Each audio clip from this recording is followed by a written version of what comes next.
I don't think Bob Mueller ever thought that George Papadopoulos would be going vocal and going on TV and programs like yours and telling the truth. Bob Mueller, he's continuously lying. I mean, I really feel that Americans were brainwashed. This was a psyop. I've known this story for 2 years, okay? And that's why I wrote my book. And if anybody who reads my book, it's almost like a sneak peek into what's going to happen moving forward in these new investigations. If he doesn't fight back, what happened in 2016 is going to happen again. You could hear a needle drop in the room. This is like a bombshell, what I'm saying right now. And then all of a sudden, Donald Trump calls the Italian prime minister today, where they're talking about immigration.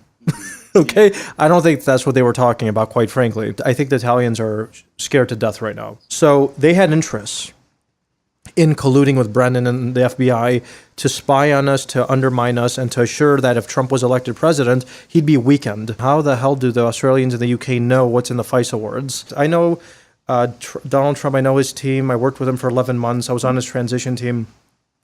And he's not going to allow this to fly. So treason, yes or no, speed round. James Comey. Yes. Peter Strzok. Yes. Loretta Lynch. Yes. McCabe. Yes. Mueller. Yes. Rosenstein. Yes. Hillary. Yes. The Orrs. Yes. John Brennan. Yes. James Clapper. Yes. Valerie Jarrett. Yes. Obama. Yes. Wow, 100%.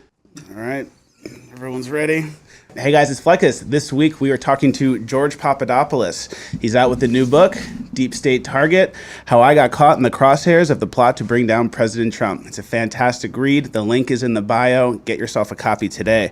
George, thank you for being with me. Thanks I appreciate you having Appreciate me, it. and I'm really excited to talk to you. Thanks a lot. So you've been in the news lately. Obviously, your name's all over the place. Your involvement with the Trump campaign got you into some of the Mueller investigation and with Russia and everything, and everyone kind of thought you were this Russian spy who, was plotting with Trump to collude with the Russians and do all these things that weren't happening.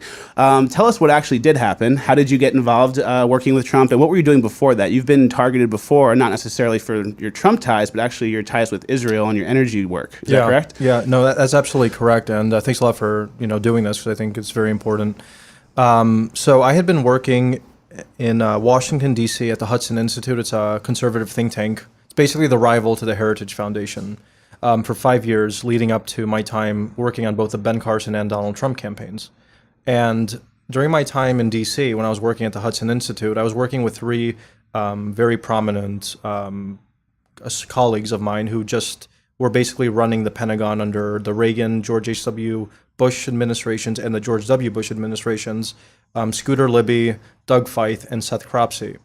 So for 5 years, these were my mentors and colleagues. And with these three personalities and others, I was really focused on a sensitive project that had to do with energy discoveries in the Mediterranean. And for many people who don't understand, in 2010, energy was discovered for the first time in history offshore Israel and Cyprus, and just in general in that part of the world, because for so many years before that, including from like 1920 up until the Iraq War, the Middle East in general was where all the oil was, in Saudi Arabia, Iraq, Kuwait. And now all of a sudden in 2010, we find oil and natural gas in Israel. So right away, I was interested in seeing how I could shape U.S. foreign policy towards that part of the world with that change emerging. And it wasn't just that change that emerged. In 2010, the relationship between Israel and Turkey collapsed, and then you had the Arab Spring that was reverberating through the entire region. So basically, what my colleagues and I were promoting, just to summarize a very complex geopolitical story, was the Israelis should not focus on working with Turkey anymore, but should focus on working with Greece and Cyprus. And that was one. And two, that the U.S. should not support the Muslim Brotherhood, which had gained power in Tunisia, Egypt, and even Turkey, which they still have power in Turkey today, but that the U.S. should basically support more secular, I don't want to call it autocratic governments in that part of the world, but more secular and more Western-oriented governments in countries like Egypt and other areas. And that's what we promoted. So when the Muslim Brotherhood came to power in Egypt and Sisi was the leader, we were basically explaining to Congress and to the State Department why the Obama administration should not support him. And fortunately, Sisi came to power, he overthrew Morsi, and then we had a pro-West government in Egypt today. That was the first thing. And the second thing is the Israelis should not cooperate with Turkey and cooperate instead with Greece and Cyprus for two reasons. One, to promote their security and security in general in that part of the world, and two, to export energy to Europe through those countries and not Turkey. So this is what we were promoting, and it was viewed as anathema to what Obama and their administration was promoting. Obama was promoting the Israeli-Turkish relationship and the Muslim Brotherhood in that part of the world. So you could understand we had divergent opinions. Opposite side. Yeah, an opposite side. So that situation, I'm trying to summarize 5 years of very sensitive work, put a target on me. That followed me through my time on both the Ben Carson campaigns and the Trump campaigns, including what I've been told was a FISA warrant that was issued on me in some illicit fashion by the Comey FBI to spy on me for my ties to the Israelis, which Bob Mueller himself has recently noted in his own report that for some reason many people in the media overlooked, and they wanted to focus on my fake Russia ties. So that's the backstory of why there was a target on me. And secondly, I joined the Ben Carson campaign, where he's for 4 months until he drops out. And then I joined the Trump campaign in March of 2016. And that's when things get very strange. So by the time I joined the Trump campaign, Donald Trump had been very vocal about working with Russia at the geopolitical level. And I, as a foreign policy advisor, had absolutely no ties whatsoever in Russia, because I just explained that all my ties were in the Middle East. I said, okay, how am I going to help this campaign if I have no Russia ties? And I was working at a company called the London Center for International Law Practice. Now, this place is very, very important because this organization is part of how this setup first started. This is an organization in central London that I was a director at that's filled with a lot of Western diplomats and ex-Western intelligence types who are affiliated with MI6, the CIA, FBI, and just, think tanks and very prominent lawyers from the top law firms in the world were affiliated with this organization. So I tell them, you know what, I'm kind of bored here in London. I don't really want to be a director anymore. I have this new position. I'm going to be joining the Trump campaign. And they were horrified. And it was at that moment that I was taken by one of the directors to meet another director who was called Arvinder Sambe. And Arvinder Sambe is probably one of the most important figures in this entire Russia probe who has never been discussed before. And this woman was the FBI's legal attaché in the UK and also had a personal relationship, working relationship with Bob Mueller dating back to 9/11. And lastly, she introduced the equivalent of the Deputy Attorney General of the UK, Alison Saunders, to Bruce Orr 4 days before the infamous Trump Tower meeting at this Dinner of the Orrs that Congress is now investigating. So this woman has never been discussed publicly. I speak about her in my book, Deep State Target, and there's a reason I do. And in my case, I'll explain why she fits into this investigation. She tells me, oh, it's bad that you're joining the Trump campaign, but if you're going to leave us, we have some people in Rome that could help you regarding whatever you're trying to do with Trump and Russia and other governments. And I say, that's great, This is a director at a company I worked for. I didn't know that she was working with FBI, which she was.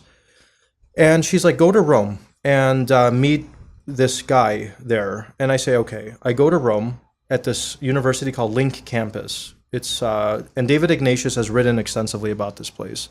It's a spy school, but it's not a Russian spy school. It's a CIA, FBI spy school in Rome, and that's where I meet Joseph Mifsud. And Joseph Mifsud is the guy at the epicenter of this entire Russia story, this Russia hoax that told me eventually that the Russians had Hillary Clinton's emails. And I could get into my subsequent meetings with him, but more importantly than even that, recently this guy has been outed in Italy, where he's been hiding out and he's being protected. He's changed his identity. Somebody's giving him money, and there's speculation that he was coordinating directly with the FBI himself, this guy Michael Gaeta, who was the FBI's liaison in Rome. And now Donald Trump himself, just today, as I'm talking to you, 2 days after I was on Fox and Friends talking about how Joseph Mifsud was found in Italy, he called the Italian prime minister today. And there's a big uproar, there's a big potential diplomatic scandal that's brewing right now between Italy and the United States about what to do with this guy Joseph Mifsud. who's been discovered in Rome, and he's on the payroll of this CIA spy school still. So it's gonna be very interesting to see what happens now with this individual now that he's been found in Rome, and whether the Italians cooperate and either extradite him to the United States or at least allow him to be interviewed by members of Congress who are investigating the investigators now. And originally, they made it seem like, or Mueller did at least, made it seem like that Mifsud was a Russian and he was involved with the Russians, and that's like how it all ties in with Russia. In reality, it seems like his handlers are at least Western intelligence. Is that accurate? Absolutely, and this is why people are going public now and actually calling my story potentially the biggest case of entrapment in political history. Because if the theory is correct, which all the evidence suggests that he was working with Western intelligence, okay, in a general term, and potentially the FBI, if he's going to me and acting like a Russian intermediary and talking about Russian emails and all this stuff and entrapping me, and then the FBI uses that against me when I had nothing to do with Russia, just to frame me and to try and put Donald Trump's presidency in danger, and then that's what really needs to be investigated right now. And Bob Mueller, he's continuously lying to the American public and to the world and saying, no, this guy was a Russian agent, even though he's being photographed with Boris Johnson, who was the Secretary of State of the UK. He trains MI6 and CIA figures in Rome today. And Bob Mueller, in my estimation, and quite frankly, this is what I really believe, I don't think he ever thought my story would come out. I don't think Bob Mueller ever thought that George Papadopoulos would be going vocal and going on TV and programs like yours and telling the truth. Because he probably thought this is a young guy, he's scared to death, he's going to go disappear and hide and, and no one's ever going to hear from him. Serve your time and disappear. But the way that and my book that I wrote, Deep State Target, and the way my wife was going public and discussing this guy Mifsud, because she actually worked in Europe and knew his ties to the Europeans and to the socialists there, and even to Hillary Clinton. I was going to say the Clintons as well. He was definitely a supporter and a donor to her. Yeah, so what I learned by my wife, at the time when I was like in discussions with Mueller's team, she was like this, why are you pleading guilty? I'm like, what do you mean? She said, do you know that Joseph Mifsud was attending a dinner with Hillary Clinton during the 2016 campaign, along with a senior level Italian diplomat who was head of the socialist group there? I'm like, what are you talking about? I thought he was a Russian spy. She says, no, he wasn't a Russian spy. And I didn't know what to do. My life was like moving very quickly. The Mueller team was attacking me. And when my wife told me this information, the FBI went after her and were trying to threaten her and tell her to leave the country and don't talk at all about what you know about Mifsud and, all this kind of stuff that no one knew about. So the story, it really is going to probably involve Italy a lot more than anybody could possibly imagine, because of his connection to Mifsud and his role and what he was up to. And it's also going to involve the UK and Australia, and I could explain how they're going to be involved too. When it comes to Mifsud, so basically the entrapment was, hey, you should meet with this guy, and then you meet with this guy, and they say, why did you meet with this guy? It's pretty basic, but it's right in front of us, pretty blatant. What was the meeting itself like? Yeah, so that's a great question. So I meet Mifsud in Rome at the spy school that the CIA and FBI train their agents at, okay? I didn't even know what was going on. I go to Rome, and as soon as I get there, I'm like, okay, this isn't a normal university. Do you know why? Because the rector of the university was the former Italian foreign minister, this short guy called Vincenzo Scotti. He's like 70, and he like shakes my hand. He's like, oh, so you're Papadopoulos. I'm like, yeah, who are you? He's like, I was the Italian foreign minister. I'm like, oh, wow. So he's like, come with me. And then he introduces me to this guy Mifsud, along with another director at this company I worked for. And Mifsud, he's like, he knows everything about me. Immediately upon, I don't know anything about this guy, but he knows everything about me. So I was handed off to him, and he starts to probe me like an intel officer, like asking me like what my motivations are for working for Trump, what I believe about Ukraine and Russia and Europe in general, what my religion is, if I'm sympathetic to Russia or not. So I never understood why a first meeting would feel like that, but that's what was happening. And he's like, I'm going to be your man around the world. I'm going to introduce you guys to leaders in Europe, Asia, and Russia. So I said to myself, okay, this is interesting that maybe I hit the gold mine with this guy because he's going to introduce me and others in the campaign to leaders High-level in Europe, networking. high-level guys. Yeah. And Trump at the time, his weakness was foreign policy. So what better person than him? That's what I thought. So you didn't realize there were Clinton ties at this point? I had no idea. Okay. Absolutely no idea. I mean, at that point, this is March 2016. Yeah. We have no idea what we know now, of course. So, and he never said he was connected to Clinton at all. If he did, of course, I wouldn't be talking to him. I didn't know, like I said, he was attending a dinner with Clinton about 4 months after he was setting me up, but that's a different thing. So he's like, I know everyone. I know Putin. And Trump, if he meets Putin, it'll make sense of what he's talking about publicly. And I said, yeah, that's pretty interesting. Maybe it would be a good idea for Trump to go on a foreign policy trip to Russia and Europe. And if you could be an intermediary, that's awesome. Especially at that time. At that time, it wasn't Russia. No. Russia just, was a normal situation, not like it is now. There was nothing nefarious about what Trump was talking about regarding Russia at that point, because obviously Trump was just talking about his willingness to work with another country to promote stability around the world, not colluding. Yeah. So here's where things get very strange, and what I think the investigation now into this guy is going to try and explain. A week after I meet this guy in Rome, I'm in my office in London at this London Center for International Law Practice, and they're like, you have to go meet Mifsud again. I'm like, why do I have to meet Joseph Mifsud? He's like, because he's going to introduce you to the niece of Vladimir Putin. And I'm like, I just met him, and now he's introducing me to the niece of Vladimir Putin? This is amazing. Yeah. And the company itself, which I explained is run by like the MI6 and FBI, is telling me go meet him and her. So I go to a hotel across the street, and I meet Mifsud with this young lady. And he's like, this is the niece of Vladimir Putin, and she's going to be introducing you to the Kremlin and to the Russian ambassador in London, and you're going to be like this Russia man now. And I'm like, oh, that's amazing, because I did want to actually meet with Russian officials at that time, simply as a foreign policy advisor to understand what the relationship really was about, not for anything wrong. Probably exciting too. You're 28, adding value to the campaign. Yeah, You're like, exactly. I can hook it up. Because for me, it was like at that point, I was going to be in Israel like the week after, and I was going to be talking at an energy conference with the U.S. Energy Secretary Ernest Moniz. So I was like very well connected in Israel and the Middle East, but a lot of people have connections there. So I necessarily wouldn't have stood out, but with the Russia angle, I thought maybe I could stand out. So this guy was acting like he could make things happen. And I meet this young lady. She's not speaking English. She's like not smart. She's just like kind of like sitting there.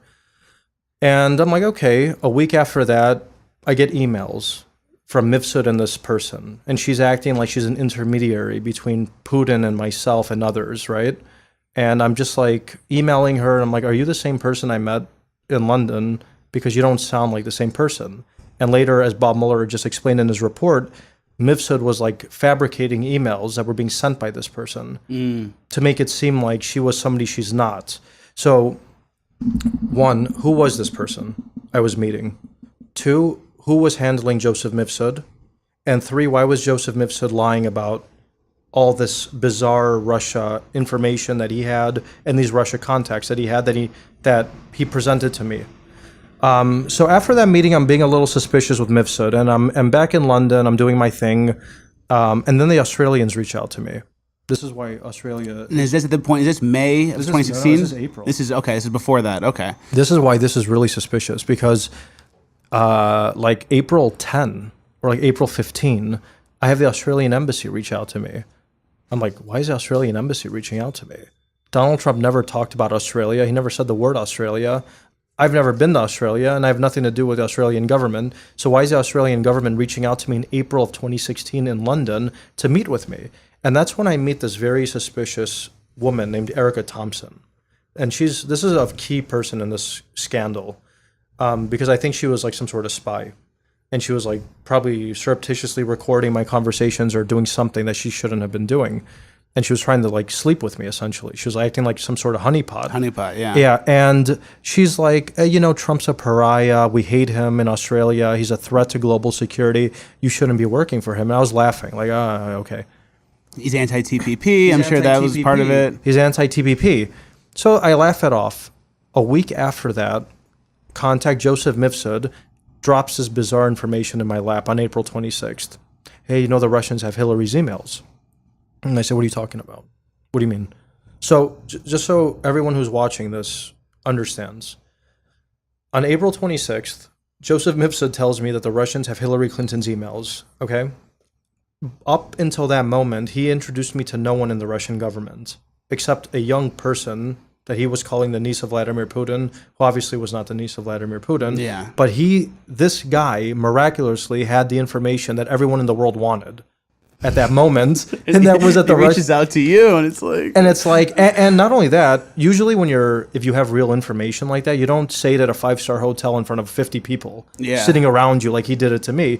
You do it in a quiet space, and you're really, you know, it's like me and you talking right now about the weather and I'm eating an egg sandwich. Hey, George, you know what the Russians have emails.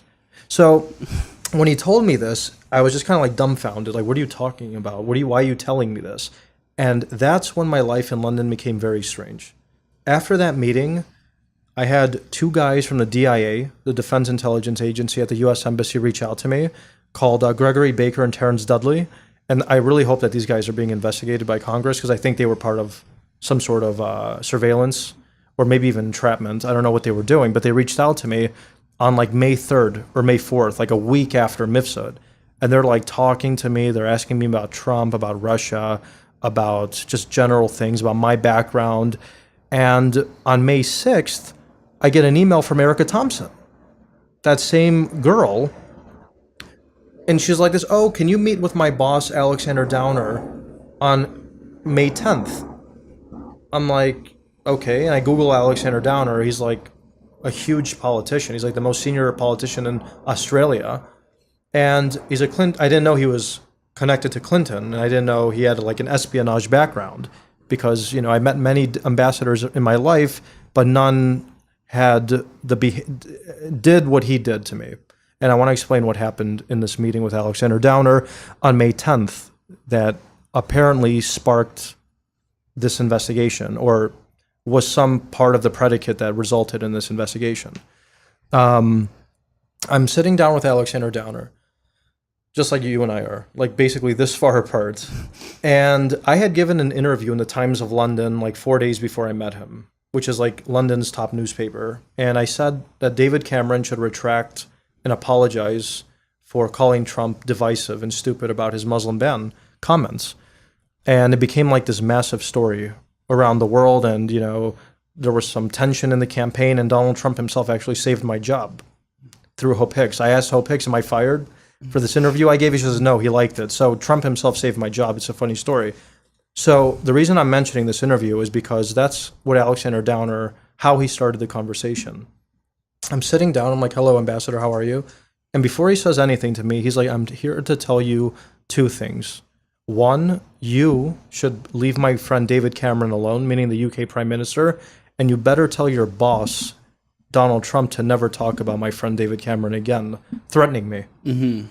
And I was like shocked. Like, this is an Australian diplomat castigating an American advisor on a rival political campaign about the British. And I was just kind of like taken aback. Okay. Right away, he pulls his phone out like this, and he holds it up to me like this, and I feel right away he's spying on me, or he's recording me. I felt like I was in the Twilight Zone. Like this, not even surreptitiously, just like this overt. Kind of sneak it out and ask some questions. He was this overt about it, like where and I was so uncomfortable, where he's looking at me with this stern look in his face, asking me questions, and he holds his phone up like this every time he asks me questions. So obviously, he was spying and recording. Did you ask him if he was recording? Did you no, say no? I you know why? Because I was thinking to myself, this can't be happening. I can't. This guy. There's no way in hell that this guy's really spying on me like I know he is. And my imagination's running wild. I said, because there's no way an ambassador of an allied government would be spying on an American in London, would he? Mm. So then he gets into these strange tangents of, hey, George, you know, I know all about your background in the energy business in the Middle East and Israel and Cyprus, and I'm just letting you know that what you're promoting is wrong. One, and he said, did you know that I was the UN envoy to Cyprus in 2014? And I know all about Cyprus and Israel, and you're wrong, and you shouldn't be advising Donald Trump on what your ideas are. Then right away, the phone comes out with my response. Okay, so What do you think about that? Okay, so I was like, all right, am I going to just sit here and tell this guy stop recording me and stop spying on me, or am I just going to play along? And I just played along. So then he starts getting into these tangents of why Obama's this uppity, arrogant guy, and why Clinton should be president, and why Obama's a very horrible person, and why Trump has no chance of winning. And I don't remember Russia ever being brought up, especially by me, because that wasn't the point of talking to an Australian official.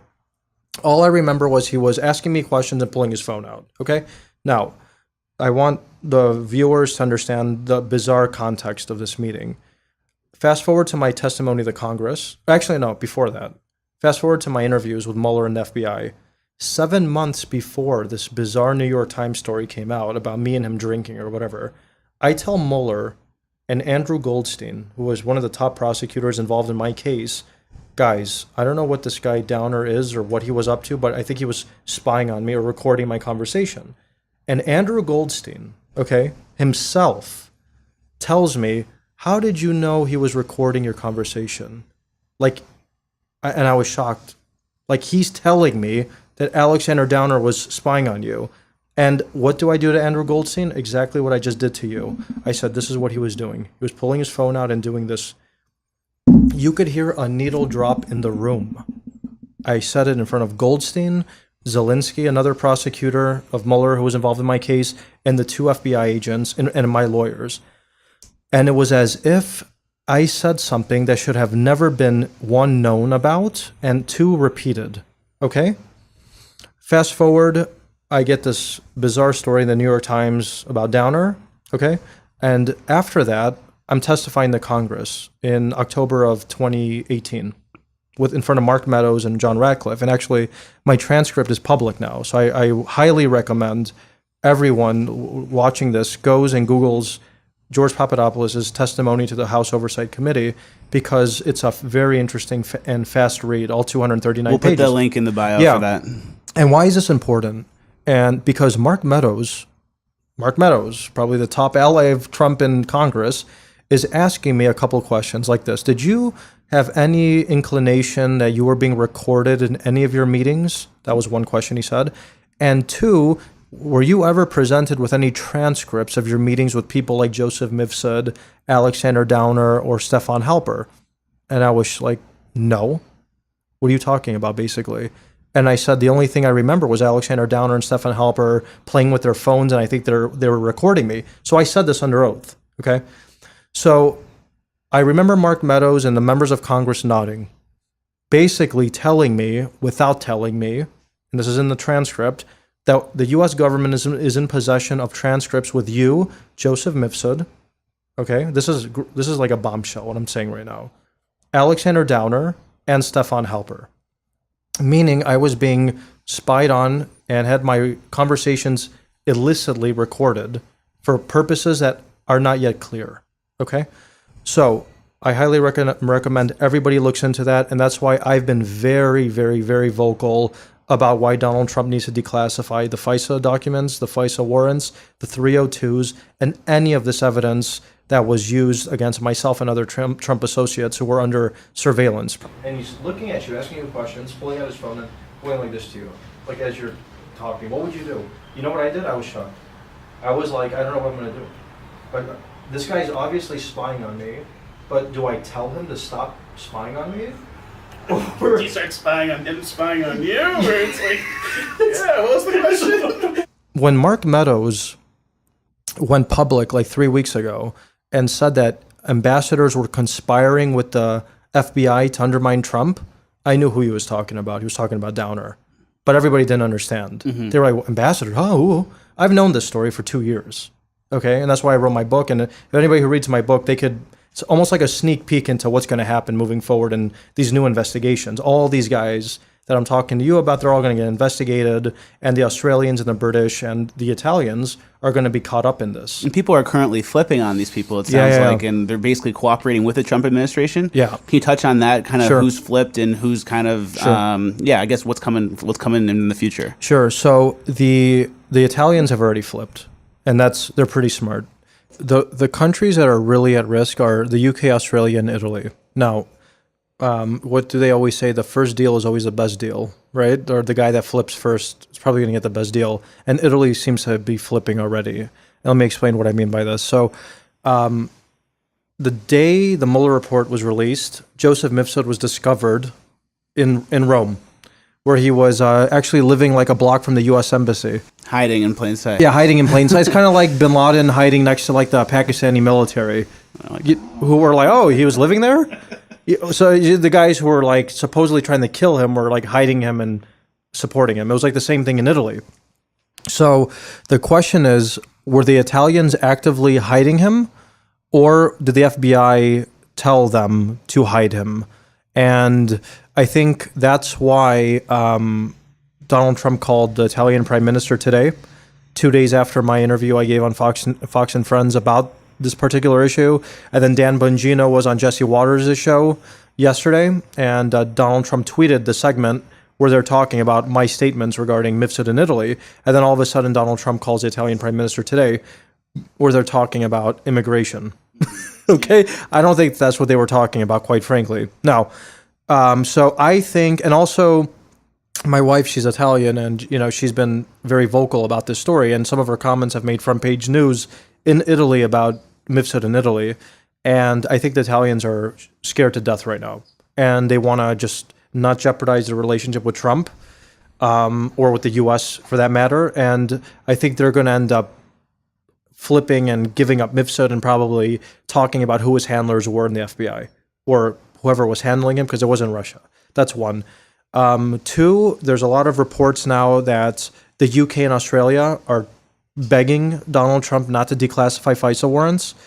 And that begs the question, how the hell do the Australians in the UK know what's in the FISA warrants if they were not spying, or if they were not involved in providing evidence or fake evidence to the Comey FBI to look to have the Trump campaign under surveillance? So Donald Trump decided 3 weeks ago, I think, that he's going to end up declassifying that information, whether the UK or Australia want him to or not. So that's obviously going to implicate the British and the Australians, and how they were spying. And in my book, Deep State Target, I give a play-by-play of all my encounters with the British.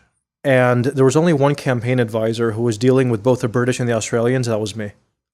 To the extent that the British government emailed me Theresa May's letter of congratulations to Donald Trump when he was elected president, I think when the election in November. So I still have Theresa May's letter of congratulations that she sent to Donald Trump. That goes and then I ended up sending it to Steve Bannon, who I assume gave it to Donald Trump. That just goes to show you the extent that the British were keeping tabs on me. That one, they sent me that letter. And two, as I explained in my book, all the meetings I was having with them coincided when, one, there was an operation by Stefan Halper against me in London in September, and in October when there were FISA warrants issued. So unless Stefan Halper was some rogue guy on an operation in London against me and the British had no idea, I find that absurd. Obviously the British were involved in this op with Halper against me, and that's going to be revealed. And two, as I explained earlier, with Alexander Downer and his bizarre spying in the transcripts, it's going to implicate the Australians. Now, what's my opinion on all this? Trump needs to do exactly what he did with the Italians. He needs to call Theresa May, and he needs to call the Australian Prime Minister. He needs to get to the bottom of what they were up to. And through their help, hopefully, he could get information to help incriminate people who were conspiring against his campaign in the Comey FBI and possibly the Brennan CIA.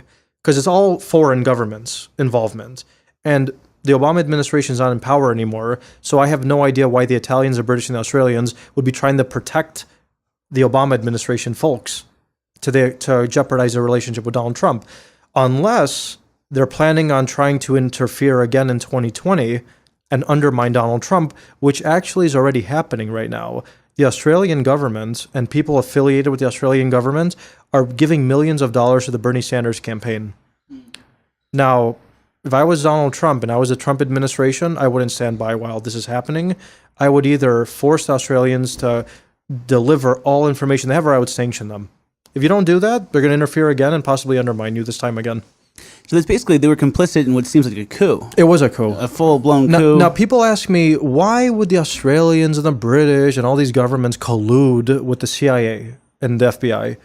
In 2016, you had a renegade candidate called Donald Trump who was rampaging and threatening to upend both international security cooperation and agreements and trade agreements, which the British, the Australians, and other governments had many vested interests in prolonging and promoting, such as a Trans-Pacific Partnership, assuring that Brexit wasn't implemented, because Brexit was a existential threat to the British establishment. 3 years after the British voted for a Brexit, they still don't know how to get out of Europe today. And Donald Trump was very vocal about why Brexit should occur. And that was viewed as a threat. So, of course, the British didn't want Donald Trump to become president when he was promoting that. And people like Obama and Clinton were promoting the Remain vote and Trans-Pacific Partnership. So they had interests in colluding with Brennan and the FBI to spy on us, to undermine us, and to assure that if Trump was elected president, he'd be weakened. And now with all the information coming out, I think the president's going to realize that the British and the Australians were mocking him, telling him that, your guys were up to no good. That's why we had to spy on them.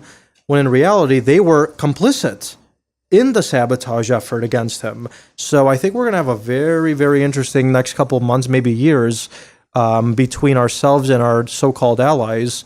And, to the extent that they cooperate, I think it's going to really probably implicate a lot of officials under the Obama administration, as I explained. And that's a good thing for this country. Yeah, absolutely. Transparency is definitely what we need. We also need to restore a little bit of faith in our DOJ and FBI, CIA as well. So I think hopefully the declassification does that. Trump's been throwing around the T word a lot lately, treason. Yeah. Do you think that there were some treasonous activities that took place at high levels? I think this was a psyop. That was designed for one reason and one reason only, and that was to attempt a coup against the president for something he had nothing to do with or did. He was an innocent person targeted by these nefarious characters who, in my opinion, are committed treason. An attempt to subvert the duly elected president and the institutions in this country, which we believe in and we hope protect us, meaning the rule of law, freedom of the press, and a free judicial system, were undermined by the previous administration to overthrow our current president. I think that is treason. So when Donald Trump uses the T word, I don't think that's an extreme adjective. Yeah. In fact, it could possibly be a euphemism for what really happened. Mm-hmm. And, people's lives they tried to destroy a lot of our lives, like myself and Flynn and others. But, I wasn't going to sit back and take it. And I fought back, and Donald Trump fought back. While they were accusing him of everything, they were trying to charge him for obstruction for something he didn't do. Yeah. He was fighting back, just like I was fighting back, and why I did my part to expose Stefan Halper, as I explained with Chuck Ross and other things I was doing, going public, talking to you, wrote my book. I wasn't going to sit back and allow this to ever be repeated in my country. Wow. So let's do a quick speed round if this is cool with you. I'm going to read you some names, and you tell me just yes or no if you think that they've participated in treasonous activity. Sure. So treason, yes or no, speed round. James Comey. Yes. Peter Strzok. Yes. Loretta Lynch. Yes. McCabe. Yes. Mueller. Yes. Rosenstein. Yes. Hillary. Yes. The Orrs. Yes. John Brennan. Yes. James Clapper. Yes. Valerie Jarrett. Yes. Obama. Yes. Wow. 100%. And it's a 10 for 10. And you know why the last person is the most important? Because he was the kingpin. Mm-hmm. When we're done with this investigation, the real investigation that Barr and Huber and Horowitz are looking into right now, ultimately it's going to go to the top. And it all emanates from Obama, Ben Rhodes, and all these people who were prodding these foreign governments to come after Americans and associates of a rival campaign. Because I don't think the British, the Australians, the Italians, and any of these European countries would do this on their own. They just wouldn't. There's too much at risk, unless they had the blessing of the Obama administration. And that's what's probably going to come out. It's scary, but there's a trail that leads to them. And one of these trails that people forget is that I was paid $3,000 by Stefan Halper to meet with him, and now we know he was a spy. Now, where'd that 3,000 come from? There's a paper trail.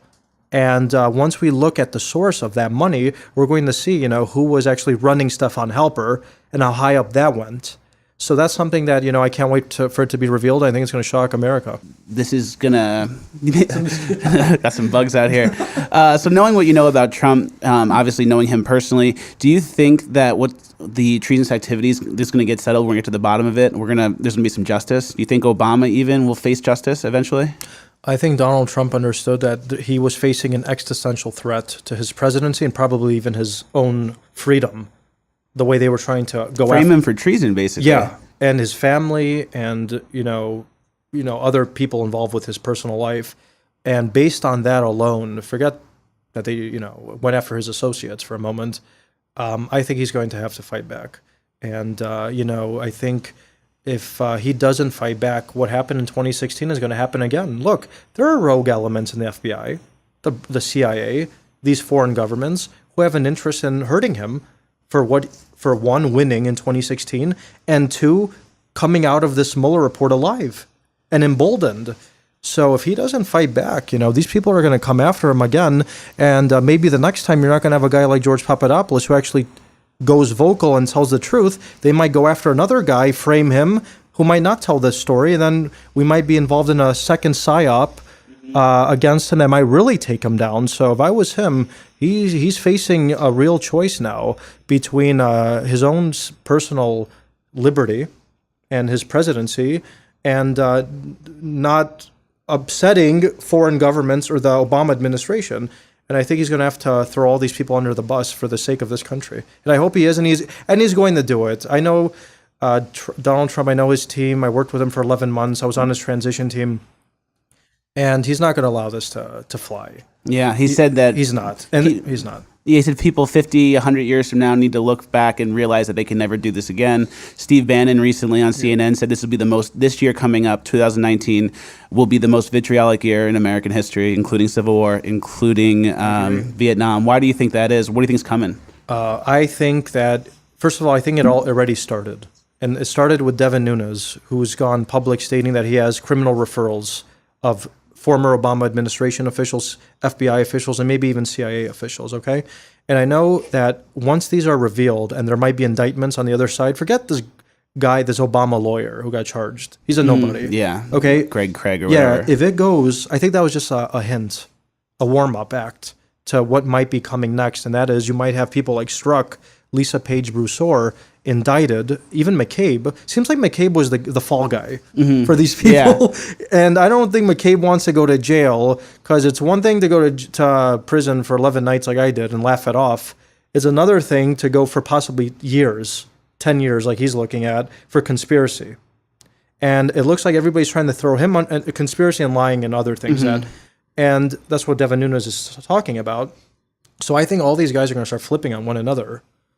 And where it leads, I think Bannon's right. It is going to be the most vitriolic moment in American history because, one, so many on the left and in the mainstream media are not satisfied with the Mueller report. They think that Mueller was in on it with Trump. Okay, they think that he was helping Trump. Yeah. That's why he didn't indict him. Let alone when indictments come on the other side, you're really going to see an uproar. Like, this is a real coup. This is a dictatorship. Trump is going after the investigators, That's what I predict is going to happen. But they could try and spin it any way they want. They're not going to be successful. And the media has basically been complicit the whole way. So they're pot committed. They have to double down. They can't get out now. They're kind of committed to the narrative they've been pushing. Do you think that they've written books about it? The Issachoffs, the Korns, the MSNBCs, the CNNs, all these guys have been propagating this conspiracy theory for 2 years. You think they knew that it was completely fake when they were pushing it, or were they just being told bad information? Okay, here's what I think. I think that they were told bad information. They probably had a suspicion it was bad information, but they kept going with it. That's one. And two, do you know why I believe that? Because even CNN doesn't want me on their program now. CNN and MSNBC. Actually, MSNBC is better than CNN. I've actually had very interesting interviews on MSNBC with people who actually read my book, including Joy Reid. While CNN were talking about me like I was a Russian spy, Russian agent for 2 years, And then when I go public with my story, Anderson Cooper cancels my appearance. Other people cancel my appearance. They don't want this new story coming out. They just want it to be in the realms of Twitter and YouTube and maybe Fox News at the highest level. They don't want it to be in the mainstream media. But as the thunder gets louder and as I become more vocal and as the president and his allies continue on this warpath, it's going to be impossible to suppress the new evidence that's coming out. So what's next for you personally? Obviously, you're out of jail now. You did, was it 12 days? Yeah, 11 nights. So, yeah, you're kind of like a free man, blank canvas. What's next for you? What do you want to get involved in? Well, I spent the last 6 months writing my book, so that took up a lot of my time. And I'm glad it came out and it's well received. And 2, I want to finally get to meet my wife's family. Ah. I haven't. That would be something you want to do. My wife's from Italy, and you know they took my passport from me, and I haven't been able to travel outside the country for 2 years. So 1, I couldn't engage in my usual business, which was consulting abroad, and 2, I couldn't meet my wife's family. So they were really excited to finally meet me, and that's the first thing I want to do. I want to get my passport back and go meet her family. I'm working on a docuseries right now about my life. Post-Mueller and pre-Mueller, and what I'm doing here in California. And, you know, my wife's an actress now. She's going to be in a really big movie coming up next summer. She's doing some modeling stuff, so I'm really supporting her as she supported me for the last 2 years. Oh, yeah. You know, because she was really fighting for me a lot, and, you know, she really sacrificed a lot for me, man. And, you know, she gave up her career in Europe to move with a guy who was being indicted and was going to jail, and she didn't need to do that. I mean, trust me, I'm not the only guy in the world that wants her, obviously. You know, she's a wonderful person, and she's beautiful. But that's my focus now. And 2, getting the story out, you know, and seeing where it leads. I mean, just me talking over the last 3 weeks, I think, has made a huge impact. And it's also going to take a long time to deprogram Americans. I mean, I don't say that easily. I mean, I really feel that Americans were brainwashed for 2 years. As you said, this was a psyop against Americans. So a lot of what I'm talking about here with you and what Trump and other people are talking about on TV is probably confusing to so many people because everybody was fed this garbage. So it's going to take a long time to deprogram Americans, and you know, it's just a sad story, but you know, I don't think it's ever going to be repeated again. I think justice will be served. I think all of these perpetrators of this real crime against our country are going to probably be indicted, go to jail, and you know, it's going to be a great moment in American history. Yeah, I'm looking forward to it. Me too. Thank you for being on with me. It was really good talking to you. You too, man. I got Thank you very a $25 gift card to CVS Oh, in case you need to buy anything. Thank you guys for watching. Please like, share, subscribe, all the good stuff. Link is in the bio for Deep State Target, George's book. It's fantastic. I just finished it. Get yourself a copy today. Thank you guys for watching. We'll see you at the next one. Thanks a lot.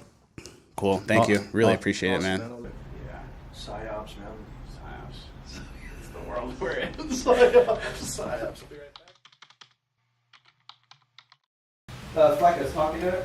Test 1, 2, 3. Test. Fleccas. George, talking again. Fleccas. George, we should hang out in real life. I think we could be good friends.